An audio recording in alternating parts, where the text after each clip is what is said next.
He handed me the papers while I was holding our newborn. I froze, the weight of the moment pressing against my chest like a storm I couldn't escape. My fingers trembled over the crumpled edges, and for a second I thought it must be a mistake. But the look in his eyes told me otherwise, cold, detached, almost apologetic, as if the love we built together had been a fragile illusion from the start. I remembered the nights we stayed awake, planning a future that now seemed like a dream that belonged to someone else. The laughter, the late-night walks, the whispered promises in hotel rooms and quiet apartments, all of it, disappearing in a single stroke of ink on paper. And beneath the shock of betrayal, a deeper terror settled in. The knowledge that he had walked away not just from me, but from everything we had. And he didn't just leave empty-handed. He took it all. I had built my world carefully, piece by piece balancing family, fame and ambition. Every choice felt deliberate, every moment calculated. Yet here I was, blindsided, realizing that sometimes life writes its own script, one that doesn't care who you are or what you've sacrificed. The number he took? It was staggering, a sum that could buy dreams, futures, or silence the whispers of the world. And now it belonged to him, and he wasn't looking back. I looked down at our child, the tiny hands clutching at my fingers, and felt a surge of something I hadn't anticipated. Not just heartbreak, but a burning need to survive, to protect what mattered most. Fame had taught me to smile under pressure, to greet cameras while my world collapsed behind the scenes. But this was a private devastation, and no one could see it, not really. The house felt empty, though the sound of life filled the rooms. The laughter of friends, the quiet murmur of staff, the distant hum of city lights through tall windows. It all seemed like a cruel mockery. I wanted to scream, to throw the papers across the room, to demand answers, to demand justice. But the reality was more insidious. There would be no answers. No apologies, no restitution of the trust that had been stolen. And yet, through the haze of betrayal, there was a small spark, almost imperceptible, that whispered of resilience. I realized in that moment that the story hadn't ended. The shock, the loss, the anger, they were the first acts of a new chapter. And while he had walked away with riches and power, he hadn't taken the one thing that truly mattered. My resolve, my love for my child, my ability to rise. That night I didn't sleep. I sat by the window, watching the city lights blur into streaks of memory, imagining the life I had thought we were building together. And somewhere, beneath the raw ache and the disbelief, I began to plan. Not revenge, not confrontation, but survival. Because when someone takes everything from you, the only way forward is to reclaim your story, one step at a time. Little did he know, the woman standing before him, the woman whose heart had been shattered, was far from broken. She was awake, aware, and more determined than ever. And this was only the beginning. The days before it all fell apart felt ordinary, but in hindsight, they were deceptive. A calm before a storm I didn't yet understand. My mornings started early, even before the sun crept over the city skyline. I would make a pot of coffee, soft steam curling in the quiet kitchen, and watch the city awaken below our apartment windows. Our child would stir, tiny yawns breaking the silence, and I'd cradle them close, feeling the pulse of life against my chest, grounding me in the world that mattered most. Fame had never been a burden I resented. I learned early that it was both a shield and a spotlight. People saw what they wanted, and I learned to give them enough to satisfy curiosity without surrendering the parts of myself that were sacred. In private, I was just me, a mother, a daughter, a woman who loved fiercely and demanded authenticity from those closest to her. I had a small circle, family, a few loyal friends, and colleagues I trusted like family. They were my anchor when the world tried to tilt me off balance. Our home was filled with laughter and music. Even in the smallest moments, a shared joke at breakfast, a quiet dance in the living room, the way our child's eyes lit up at silly faces, there was a sense of safety, a cocoon I had meticulously nurtured. I often thought about how fleeting it all was, but I never imagined it would unravel with such speed. He was part of that world, or so I thought. We had met in a whirlwind of charm and connection, the kind that makes your heart skip and your mind forget caution. I remember the first time he held our child. The tenderness in his eyes, the quiet awe. It was genuine, I believed. Our life together seemed like the perfect blend of love and ambition. Two people trying to navigate a world of chaos while keeping our private universe intact. Work was always demanding, of course. Projects, performances, and endless appearances could have pulled me away from the home I cherished. But I had made a conscious decision: family first. Every contract, every meeting, every late-night rehearsal was balanced by a promise to be present, to be fully there for the people who truly mattered. My child didn't know the pressures of fame. All they saw was a mother who sang, laughed, and loved with all her heart. And yet, beneath the surface, I was starting to notice the subtle cracks. Conversations that once felt effortless were now brief, clipped, or distracted. Moments of connection were being interrupted by silence or distant gazes. I chalked it up to stress, to the pressures of our fast-paced lives, and I told myself that love, at its core, could weather any storm. But sometimes love is not enough. There were nights when I would wake, hearing him move quietly through the apartment, and I'd watch him from the shadows. A frown on his face, a quiet sigh, a glance at his phone that lingered too long. It didn't feel malicious, not yet, but it felt foreign. A subtle reminder that even the people you trust most carry worlds you cannot always see. I tried to speak, to ask, but the answers were elusive. He smiled, reassured me, and promised that everything was fine. I wanted to believe him desperately. Friends noticed too. A close confidant once remarked, "You're glowing." But there's tension beneath it.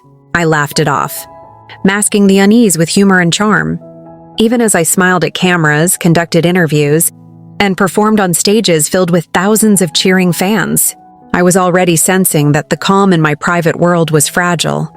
A delicate glass about to shatter. There were moments of pure joy, too.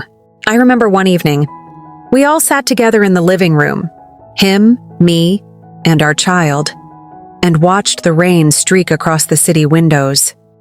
He made our child laugh with a silly story, and I felt a warmth so profound it made my chest ache. It was a reminder of why we built this life, of what mattered when the spotlight dimmed. I felt anchored, loved, and whole. Those were the moments I clung to, not realizing how quickly they could become memories. I also had dreams beyond this home, ambitions that pulled me outward, toward stages, projects, and creative challenges. But I had learned balance early. Nothing could outweigh the tiny hand clutching mine in the quiet mornings. Nothing could compete with the small victories and milestones of parenthood. And in those moments, I truly believed that love, ours, unwavering and tender, could survive anything. It was easy to forget, even for a moment, that the very people you let closest to your heart could also be the ones capable of walking away, leaving behind not just heartbreak, but a vacuum that swallows certainty, security, and trust. I had always trusted instinct, and my instinct told me that the life I was nurturing was sacred. And yet, by the time the papers arrived, I realized that instinct alone cannot guard against betrayal. Before the storm, there was this fragile equilibrium: music, laughter, soft rain on the windows, and whispered "I love yous" shared in the quiet. Those moments were sacred, as if life itself had paused for us. I had no idea that the world outside was quietly rearranging itself, preparing to test the very foundations I thought unbreakable. And so, I lived those days in a bubble of warmth, oblivious to the betrayal that waited just around the corner, unaware that the life I was so careful to protect was about to be swept away in a way that would leave me questioning not just love, but everything I thought I knew about trust, loyalty, and survival. The first sign came subtly, almost imperceptibly. A missed call here, a vague excuse there, a glance at his phone that he quickly hid, a text that arrived and disappeared before I could read it. I told myself I was imagining things, paranoia, a side effect of fame, overthinking. But deep down, I felt it. The equilibrium I had nurtured so carefully was starting to tilt. He was distant, but not in the way that could be explained by work or fatigue. There was a quiet tension in the apartment, a space between us that seemed to grow with each passing day. Conversations that once flowed freely were now punctuated by silence, laughter that felt rehearsed, and gestures that no longer reached me. I tried to confront him gently, but the answers were always vague. "I'm tired," he would say. "Everything's fine." And I wanted to believe him. I wanted to believe the person I had loved, the one who had cradled our child and whispered promises in the dark. Yet the signs multiplied. He began leaving late at night, returning when the city was already asleep. His phone was a fortress, screens locked, messages deleted. I found receipts for dinners I didn't attend, trips I hadn't known about, and gifts that weren't meant for me. A gnawing suspicion settled in my chest, sharp and persistent. I started watching him more closely, trying to understand what I had missed, what he had hidden, and why the life we had built together was unraveling before my eyes. It was during one of those quiet evenings, when the city's lights shimmered against the rain-streaked windows, that the first real confrontation happened. He came home later than usual, and I waited, holding our child, heart pounding. I didn't raise my voice. I didn't shout. I simply asked calmly, "Where have you been?" He froze. His gaze flickered to mine, then away. The silence stretched between us, thick and suffocating. Finally, he said, "I've been busy. You wouldn't understand." The words were polite, but the distance in his voice was a chasm. I felt a sting, the subtle realization that he had already started, building walls around himself, walls I could not reach. I tried reasoning, pleading, searching for the man I knew, the man who had smiled with me in the kitchen at dawn, who had danced with our child in the living room, who had promised to love fiercely and honestly, but each attempt felt futile. His words were careful, measured, and hollow. The intimacy we had shared was being replaced by guarded politeness. And I began to understand, with a sinking clarity, that this wasn't temporary. This was the slow unraveling of trust. The first overt betrayal came in the form of a discovery that shook me to my core. A conversation I wasn't meant to overhear. A name on a document. A secret that had been hidden in plain sight. He had been planning, orchestrating, and quietly taking steps to separate himself from the life we shared. And he hadn't included me in his plans. The sense of violation was immense. It wasn't just about the money or the possessions. It was about the life, the trust, the sacred bonds that were being dismantled without my knowledge. I remember the night vividly. The rain tapped gently against the windows, the city humming below, oblivious to the storm inside our apartment. I confronted him again, this time with the evidence in my hands. The air between us was electric, charged with betrayal, hurt, and the raw intensity of a love under siege. He didn't deny it. He didn't apologize. Instead, there was a quiet resignation, an almost clinical detachment, as if he had already made peace with the destruction he had caused. Tears blurred my vision as I tried to comprehend the enormity of it. Every promise, every plan, every dream we had shared. Suddenly, it was all uncertain, fragile, and slipping away. I felt rage, sorrow, disbelief, and an aching emptiness that threatened to swallow me whole. And yet, beneath the raw pain, there was a cold, burning clarity. The reality of what was happening. The understanding that I had to face it, to survive it, to navigate a world that had changed in the blink of an eye. Even as I struggled to process the betrayal, I couldn't afford to crumble. Our child needed me, our life demanded presence, and the world would not pause for my heartbreak. So I carried on, masking the turmoil with calm words and a poised exterior. The rehearsals continued. The calls were answered, the cameras rolled, and the public never knew the private devastation that shadowed each step. The emotional isolation was profound. I spoke to friends and confidants sparingly, carefully choosing what to reveal.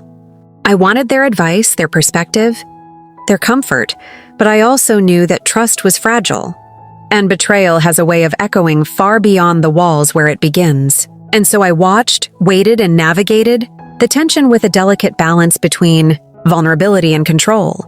Then came the subtle manipulations, the lies coated with charm, the excuses that seemed plausible, the fleeting gestures of affection that were almost cruel in their timing.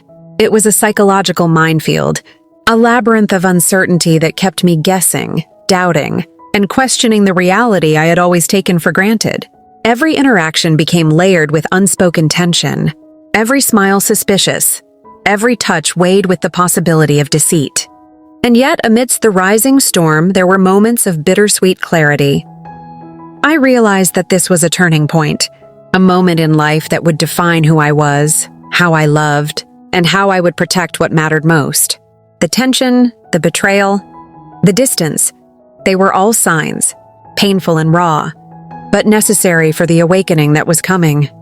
I remember standing at the window one night, watching the city lights flicker like fragile stars. The child slept peacefully beside me, unaware of the growing rift in the world around them, and I promised myself quietly, fiercely, that no matter what he took, no matter what walls he built, I would endure, I would fight, and I would reclaim the life that was being quietly dismantled. The rising conflict had begun, and nothing would ever feel the same again. The day I realized the full extent of his betrayal is burned into my memory like a photograph, etched in fire. I had known something was off, felt the subtle cracks in our life, endured the mounting tension, but nothing prepared me for the cold, undeniable truth. He hadn't just been distant. He hadn't just built walls. He had systematically removed himself from the life we shared, while taking the life we built together and turning it into something that no longer included me. It started with a call from his attorney. My heart sank before the first words even left his mouth. He explained calmly, clinically, the details of the financial separation, the arrangements that had been quietly made behind closed doors, the sums that were no longer mine to touch, the assets that had been quietly claimed. It was staggering, not only in the sheer scale of loss, but in the utter absence of warning, discussion, or compassion. He had walked away with $150 million, and the worst part? He didn't look back. I sat down, feeling the cold floor beneath me, and stared at the ceiling as if it held the answers. The weight of it pressed down on my chest, a relentless pressure that made breathing feel like a labor. How could someone do this?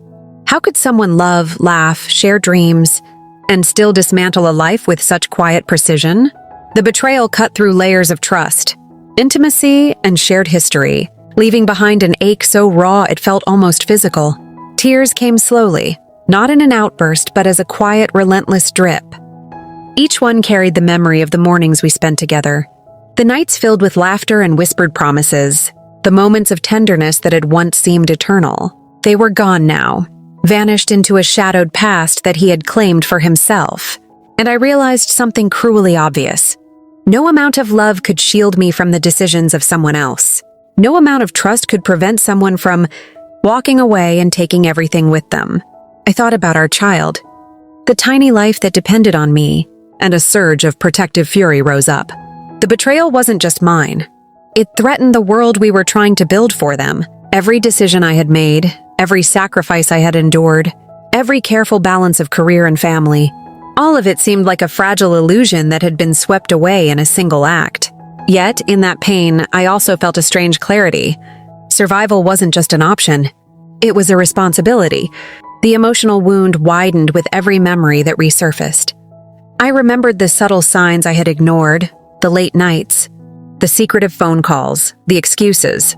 I chastised myself for being naive, for trusting too much, for loving too fully. And yet, beneath the grief and rage, there was something else, a quiet, unyielding awareness that this pain, as excruciating as it was, would become the crucible in which I would forge my strength. He hadn't just taken money. He had taken the sense of security, the assumption that love is enough to protect you from loss. And the deeper truth, the one that made the betrayal so piercing, was that he had chosen a life without me, without our child, without the intimacy we had shared. The realization settled in my chest like a cold stone. He had removed himself from my life in a way that left no room for reconciliation, no bridge to cross back to what we once had. I remember sitting in the quiet of our living room, holding our child close, feeling the small rise and fall of their chest against mine. The juxtaposition of innocence and devastation was almost unbearable. Here was a life that depended on me, that needed me to be whole, to be steady, to be unwavering. And yet, inside I was fractured, shattered into pieces by the betrayal I could neither ignore nor undo. Friends tried to console me, offering words that felt hollow against the enormity of loss. "You'll get through this," they said. "It's painful, but you're strong." Their words were true, but in that moment, they were fragile shields against a storm that had no end in sight. I understood then that the wound was not just financial or logistical. It was existential. It cut through the very core of who I was, questioning my judgment, my love, my ability to protect the life I had built. The public world was indifferent, as it always is. Headlines hinted at scandal, speculation, and intrigue, but no one truly understood the private devastation. Cameras flashed, social media buzzed, and the world continued to spin while I sat in quiet grief, measuring the absence of someone who had once been the center of my life. I had to navigate fame while enduring heartbreak, perform on stages while my heart shattered behind the curtains, and smile for the world while holding a child who needed stability above all else. And then came the moments of raw confrontation, when the weight of betrayal could no longer be contained. I faced him, not with anger, not with fury, but with quiet, unbearable hurt. The words tumbled from my lips, trembling and fragile. "How could you? How could you take everything we built, everything we shared, and leave?" His eyes were unreadable, calm, detached, as if the consequences of his choices were irrelevant to him. And in that moment, I realized the truth. Some people will never see the devastation they leave behind. The grief was suffocating. Nights were sleepless, days were endless. I wandered through our home, touching familiar objects that now carried the sting of absence. Music that once brought joy now echoed with loss. Photographs of happy moments felt like cruel reminders of a past that had been claimed by someone else. And yet, in the depth of despair, I found the first spark of something vital: awareness. Pain, as raw and excruciating as it was, illuminated a path forward. I began to understand that the deep wound, as shattering as it felt, was also an awakening. It was the moment when innocence dies and clarity is born. I was forced to confront not just the betrayal, but my own strength, resilience, and determination, the shock, the grief, the anger. They became the foundation upon which I would build my next chapter. And in the silence of that night, holding our child close, I whispered a promise to myself: no one, not even the person who walked away with everything, could take away my love, my courage, or the life I would continue to create. The deep wound had struck, yes, but from it, something unbreakable was beginning to grow. The days after the betrayal were a blur of exhaustion and quiet grief. I moved through our home like a shadow, carrying the weight of shock, loss, and disbelief. Every familiar corner reminded me of promises broken and trust shattered. Yet amidst the endless ache, a subtle change began, a flicker of clarity, fragile but undeniable. It started with a letter I found tucked between old notebooks, a note he had written months before everything fell apart. I had never seen it, never been meant to see it. Its words were not accusatory, not cold, but revealing, a glimpse into his own fears, insecurities, and motivations. He wrote of ambition, guilt, and a sense of being trapped, of needing to find freedom in ways that he convinced himself were unavoidable. The honesty was raw, even if it was buried beneath selfish action. Reading that note, I didn't feel relief or forgiveness. I felt understanding. Not justification, not permission to erase what had been done, but an awareness that even betrayal comes from a human place, messy and flawed. It shifted something inside me. The realization that anger alone would not heal me, and hatred would not restore what was lost. Clarity, reflection, and strategy were needed. I began thinking about what truly mattered. The money, the fame, the public perception, none of it could replace the bond I had with my child, nor could it heal the internal strength I knew I possessed. For the first time since the betrayal, I allowed myself to imagine a life not defined by loss, but by reclaiming my narrative. I realized that I was not a victim. I was a protagonist in a story that was still being written. The turning point came not in some grand confrontation, but in small, quiet moments that revealed the path forward. Watching my child laugh, seeing friends rally quietly around me, receiving messages of support from people I barely knew. These simple acts illuminated the resilience within me. Life, I understood, continues even after devastation, and the choices we make now define not what was taken, but what we will build. I began to act cautiously at first. I reassessed my life, my finances, and my emotional priorities. I met with advisors who had never failed me, people I trusted to guide me through this storm. I spoke with lawyers, yes, but also with friends and mentors, seeking insight, clarity, and a sense of direction. Each conversation, each action, chipped away at the paralysis of shock, slowly building a foundation of agency and strength. One evening, I sat alone in the living room, the city lights casting soft reflections through the rain-streaked windows. I held my child and felt the weight of responsibility, but also the power of choice. The turning point was not dramatic. It was internal, quiet, a decision to reclaim my story, to move from helplessness to agency. I realized I could grieve, I could feel betrayed, but I did not have to remain broken. There were moments of testing too. He reached out sporadically, curious, cautious, perhaps sensing the shift in me. I responded minimally, measured, aware that my words now carried the weight of newfound perspective. The past could not be undone, but my reaction to it could be mastered.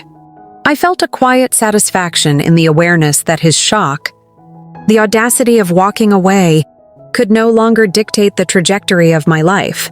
I also began to reconnect with my passions.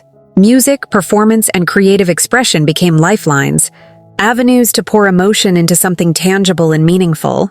The stage, once a source of stress and pressure, became a sanctuary. I sang not just to entertain, but to process, to heal, to reclaim pieces of myself that had been clouded by betrayal and loss.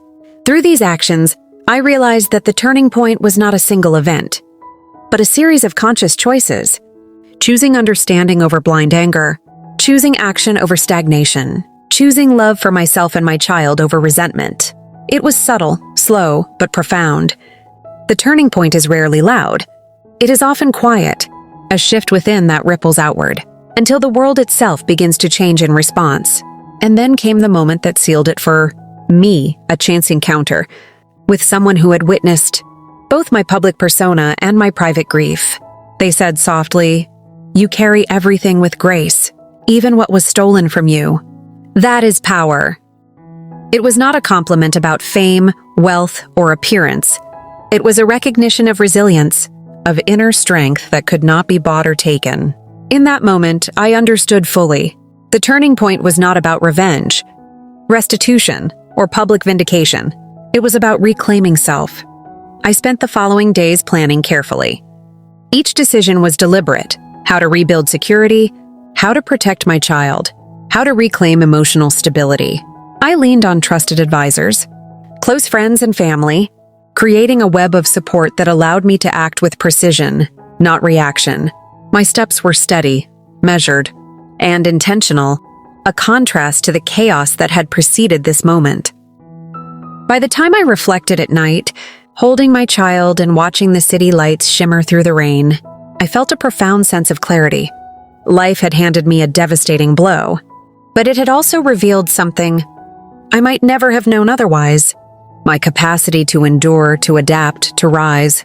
The turning point was not marked by confrontation or restitution, but by awakening, the recognition that the story was still mine to write. The shock of betrayal remained, but it no longer defined me. It was a chapter, yes, a painful one, but it was followed by choice, resilience, and agency. I began to feel a quiet excitement, a sense of possibility I hadn't known in weeks.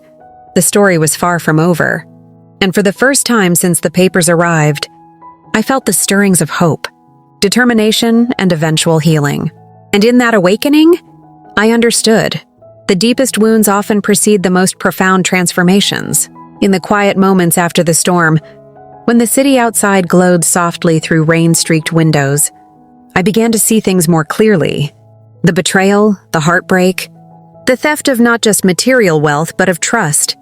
It was all still there, raw and jagged, but for the first time I could look at it without feeling utterly consumed. I began to understand that life is rarely fair, that love can be imperfect, and that people, even those we hold closest, can fail us in ways that leave scars. I realized that my pain was valid, my grief deserved space, but it did not define me. The betrayal had illuminated truths about both of us, about his choices, about his priorities, and, more importantly, about my own strength. I had survived unimaginable shock, navigated emotional chaos, and remained present for the person who depended on me most, my child. That endurance, that capacity to carry on despite devastation, was a revelation unto itself. The first thing I understood was the power of perspective. In the weeks after the betrayal, I replayed moments in my mind, the laughter, the quiet mornings, the whispered promises. At first, they felt stolen, corrupted by deceit. But slowly, I began to see them as lessons, as reminders of what love can be, what I can give, and what I will not compromise again. The past had shaped me, yes, but it could not dictate the life I would continue to build. I also recognized the value of self-compassion. I had blamed myself endlessly for trusting, for loving too fully, for failing to anticipate his departure. But slowly, I understood that the heart is not a calculator, that empathy is not a weakness, and that vulnerability is not a fault. I had given my love freely, fully, without reservation, and in that I found strength. The realization was subtle but profound. I could honor my emotions without being imprisoned by them. Another truth became apparent. Betrayal often illuminates clarity. The shock forced me to confront uncomfortable realities, to question relationships, to reevaluate boundaries and priorities. What had once been taken for granted, honesty, intimacy, alignment of values, could now be recognized and protected in the future. Betrayal, as painful as it was, became a lens through which I could see the world more clearly, a tool for understanding who and what belonged in my life going forward. I began to rebuild my emotional landscape deliberately. Each day, I practiced reflection, meditation, and small acts of self-care. I allowed myself to cry when needed, to vent to trusted confidants, and to write down thoughts that otherwise felt too heavy to bear. These moments of self-awareness became a lifeline, a quiet reclaiming of control over the narrative that had been hijacked. I also considered the lessons of resilience. Every challenge I had faced, every career obstacle, every personal disappointment, they had all prepared me for this. I realized that suffering, when approached with awareness, could be transformative. The grief, the shock, the loss, they were painful teachers, but their lessons were invaluable. I began to see myself not as a victim of circumstance, but as a participant in the ongoing creation of my life story. The child, my anchor and inspiration, became central in this realization. Watching them grow, laugh, and trust, I understood that my role extended far beyond personal heartbreak. My responsibility was to model strength, love, and integrity, even in the face of betrayal. Every action, every choice, every tender moment with them became both a reminder of what had been lost and a promise of what could be built anew. In quiet reflection, I also confronted forgiveness, not for him, but for myself. I needed to release the corrosive grip of bitterness, the endless what-ifs and whys, in order to reclaim my peace. Forgiveness did not mean reconciliation or condoning the betrayal. It meant acknowledging the pain, learning from it, and choosing to move forward without letting it consume me. That realization lifted a weight I hadn't fully recognized I was carrying.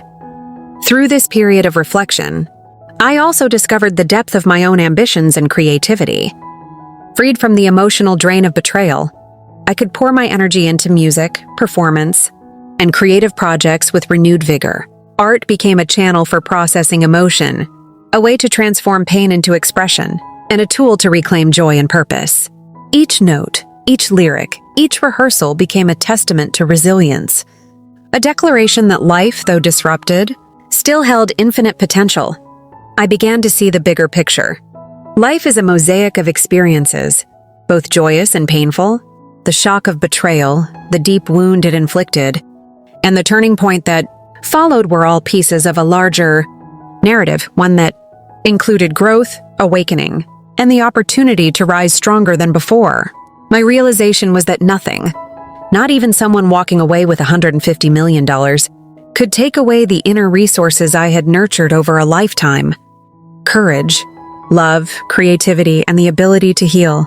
By the time I sat down one night, the city lights flickering softly through the rain, I felt a calm I had not known in weeks. The betrayal still existed, the loss was tangible, but I no longer felt trapped by it. I had processed it, integrated it, and found clarity in the chaos. I understood fully that the path forward would not be simple or without struggle, but it was mine to walk deliberately, consciously, and with strength. And in that realization, I found a quiet joy, the ability to love again, to trust again, and to create a life that was not defined by what had been taken, but by the resilience and wisdom that had been gained. The storm had passed, leaving behind the clarity of self, the power of reflection, and the enduring promise of growth. The first step in healing was quiet, almost imperceptible. I began to reclaim my daily routines not as obligations, but as anchors, small rituals that reminded me I still had control over my life. Morning coffee with my child, long walks through empty city streets, late-night writing sessions in the glow of lamplight. These became acts of resilience, each one a subtle assertion that I would not be defined by what had been taken from me. I returned to music not just as a career, but as a lifeline. The melodies I had once performed to entertain now became vessels for emotion, each note carrying grief, reflection, and ultimately hope. Rehearsals were no longer tasks. They were sanctuaries. And as I sang, I felt fragments of my former self, the laughter, the warmth, the love, gradually knitting back together, stronger and more grounded than before. Friends and family became pillars of strength. Conversations that had once been casual turned into profound exchanges about growth, resilience, and the meaning of trust. I realized that healing is not a solitary journey. It thrives in connection, and in leaning on those I trusted, I discovered that vulnerability could be transformative rather than dangerous. The support I received wasn't about pity, but about mutual recognition of the human capacity to endure and rebuild. I also began establishing boundaries, both practical and emotional.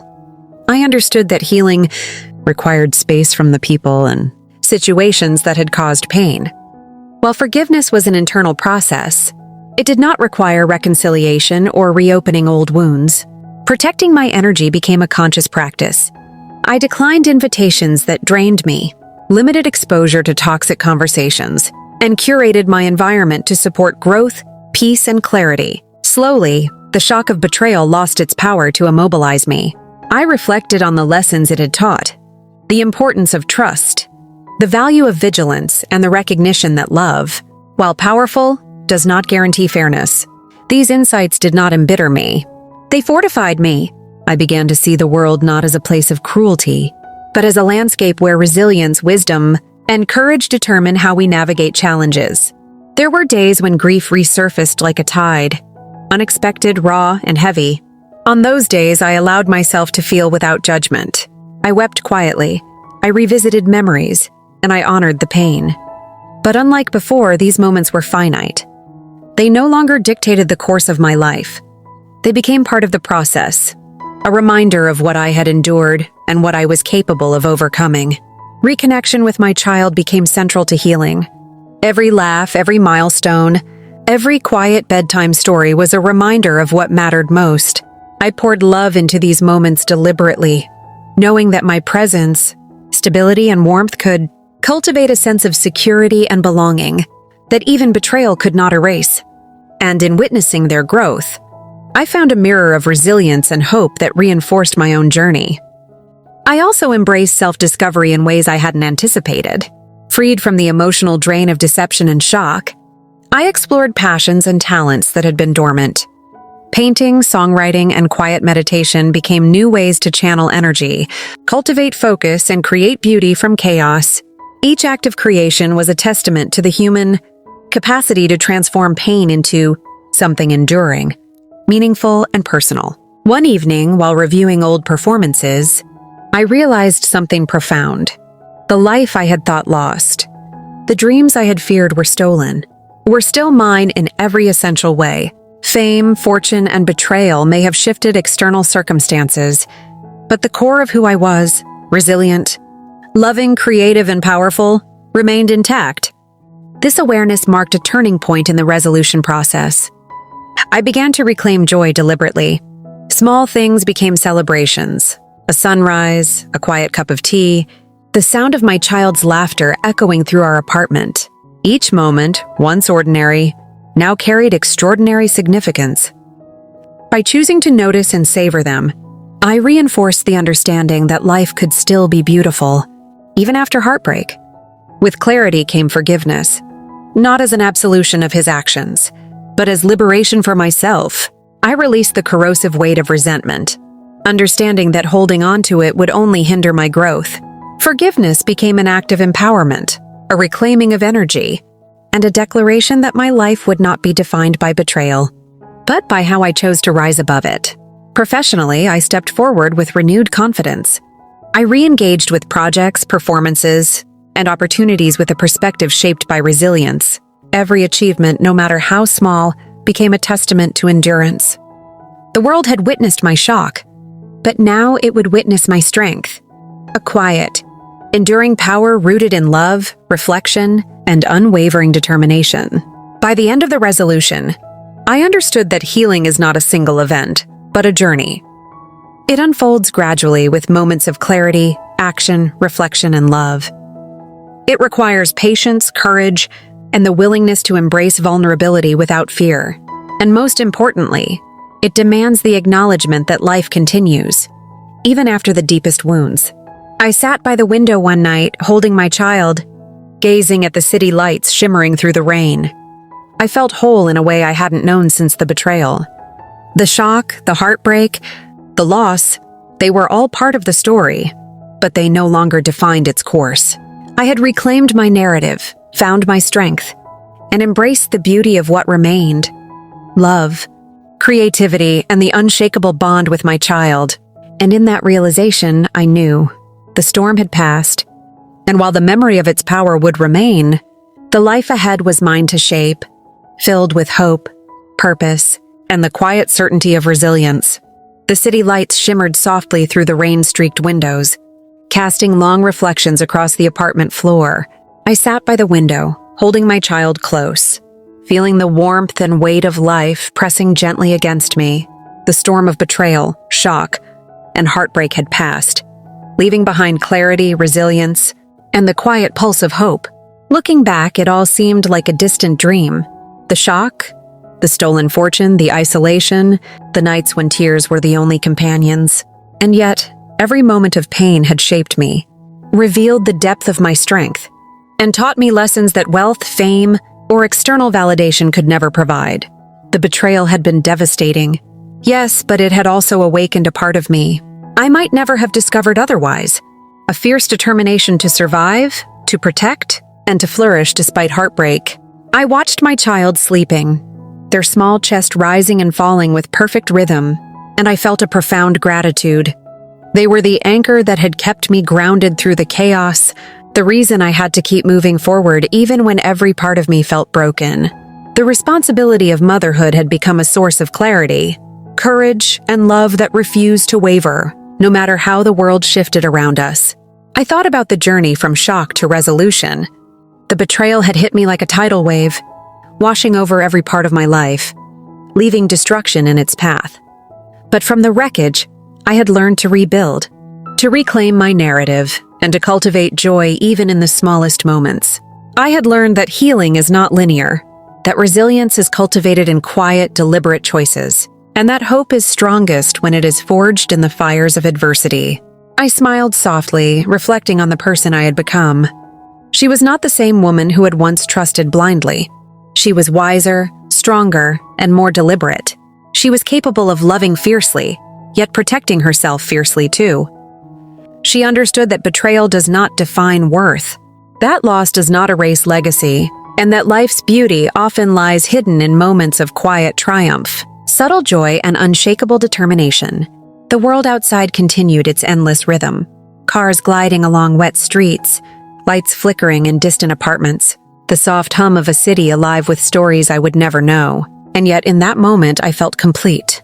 Not because the past had been erased or the loss undone, but because I had reclaimed my power, rebuilt my sense of self, and embraced the future with open eyes. I allowed myself to reflect on forgiveness, not as an absolution of what had been done, but as liberation for myself. Forgiveness, I realized, was not about letting someone off the hook. It was about freeing my own heart from the weight of resentment. It allowed me to breathe deeply again, to find peace, and to trust in the beauty of life without fear that pain would define me forever. The journey had revealed the true meaning of strength, not the absence of vulnerability, but the courage to face pain, to love fully, and to emerge with a heart capable of joy. I realized that my story, all of it, the shock, the betrayal, the loss, and the healing, was a testament to the human spirit. It was proof that even after devastation, we have the power to rise, rebuild, and find meaning again. I stood and walked to the piano in the corner of the room, fingers brushing lightly across the keys. Music had always been my refuge, and tonight it felt like a bridge between past and present. I played softly, letting melodies carry the echoes of heartbreak, reflection, and hope. The notes filled the apartment, warm and gentle, and I felt an inner peace settle over me like a comforting blanket. As the night deepened, I returned to my child's side, brushing a soft hand over their hair. I whispered promises, not of perfection or immunity from pain, but of presence, love, and unwavering protection. I realized that while betrayal had taken much, it could never touch the essence of my life, the bond with my child, or the capacity to love and thrive.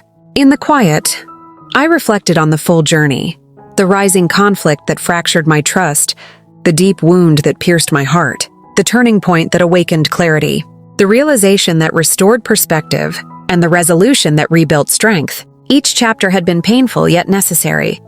Each moment had contributed to a story of resilience, courage, and ultimate hope. And I understood finally, fully, the ending was not about what had been lost. It was about what remained, the love I carried, the strength I had reclaimed, the life I was creating, and the promise of tomorrow. The shock of betrayal no longer dictated my days. It was a chapter in a narrative I now controlled. I sat back, fingers resting on the piano, gazing out at the city that never sleeps. There was still pain, yes, and there would always be memories of loss. But there was also light, possibility, and the quiet knowledge that I had endured and emerged stronger. The storm had shaped me, but it had not broken me. And as the rain tapped softly against the window, I whispered to the quiet night, "This is my life, my story, and I choose to live it fully, with love, courage, and unshakable hope. Thank you for staying with me through this journey." Life can sometimes hit us with unimaginable shock, taking away what we love, testing our trust, and shaking the very foundation of who we are. But stories like this, stories of heartbreak, resilience, and awakening, remind us that even after the deepest wounds, we have the power to rise, to rebuild, and to reclaim our lives. Jennifer's journey is not just hers. It is a reflection of the struggles many of us face in silence. Betrayal, loss, and the raw pain of realizing that someone we trusted most is no longer who we believed them to be. Yet it is also a story of hope. Hope that we can heal, hope that we can protect what truly matters, and hope that our inner strength is greater than any shock life may deliver. As we witnessed her transformation, from the initial shock and deep wound to the turning point, realization, and resolution, we see the courage it takes to face pain head-on. We see the quiet power of reflection, self-compassion, and forgiveness. And we understand that healing is not just possible. It is inevitable when we choose to move forward with awareness, love, and resilience. This story reminds us to cherish the people who remain, to invest in our own growth, and to protect the light within us that no betrayal can extinguish. It teaches that the deepest challenges are often the catalysts for the greatest growth, and that the human spirit can endure, adapt, and thrive in ways we never imagined. If this story touched your heart, if it reminded you of your own strength, or inspired you to keep going despite life's shocks, then take a moment to carry that feeling forward. Share it with someone who needs hope. Reflect on the lessons it offers. And remember, you are stronger than any storm that comes your way. Thank you for watching. If this story moved you, please subscribe to TalksBerry and share your thoughts in the comments. Your support allows us to continue telling stories that explore the depth of human emotion, the power of resilience, and the journeys that shape our lives. This story is dramatized for inspiration purposes only.